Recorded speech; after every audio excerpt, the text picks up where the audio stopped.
Iyon mga idol, good morning sa inyong lahat dyan mga idol. Patuloy po tayo sa ating ginagawa sa araw-araw mga idol. Naghanap buhay tayo ngayon mga idol.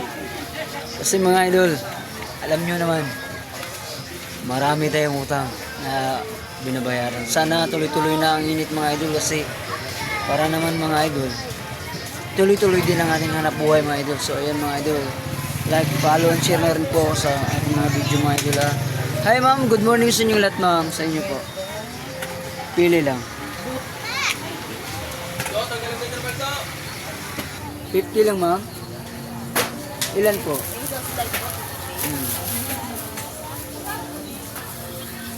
Sales na. Ito. Malaki. Sales na.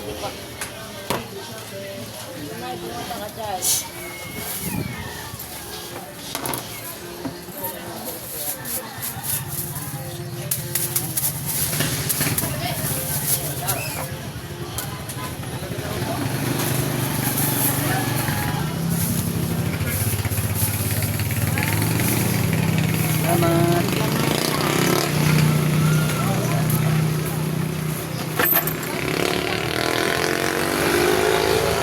So yan mga idol, patuloy po tayo sa araw na to at palagi po natin idalangin lahat ng ating mga problema sa ating mahal Panginoon sa Siyempre.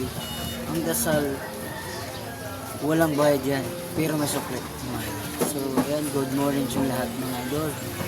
Huwag po kayong mawala ng pag-asa. Kung tayo may problema, kalma lang, tuloy lang ang laban. So ayan mga idol, good morning sa lahat dyan. Tuloy-tuloy lang. Kasi grabe mga nakaraang araw mga idol, 2 linggo din ako walang tinda mga idol. So kaya ngayon mga idol, piniprik rin po mga idol ba na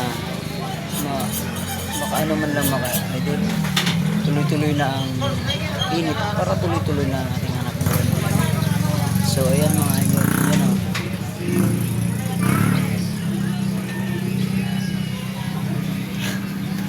Tuloy-tuloy lang kasi mahirap mga idol, wala na tayong bayad ng utang, kaya kailangan natin sumilap. Kaya yan, sa lahat po ng lumalaban ng batas, lalo sa mga magulang dyan, tuloy-tuloy lang tayo mga idol kasi yan, may mga obligasyon sa araw-araw. Grabe mga idol, sa ilang 3 linggo, linggo ba? 3 linggo lang. Kasi hindi, palagi suspendido ang pasok ng mga bata mga idol. Kaya ganun. Kasi Biyernes na bukas. Kaya tuloy-tuloy talaga. Ang ulan mga idol, ngayon lang po tumipila. Kaya ngayon lang din po tayo makapaghanap buhay na maayos mga idol. Sana tuloy-tuloy na nga po. So yan mga idol, dito na lang natin dito mga idol. Ina-update ko lang kayo mga idol para sa patuloy nating buhay. Tuloy lang. Maraming salamat sa inyo.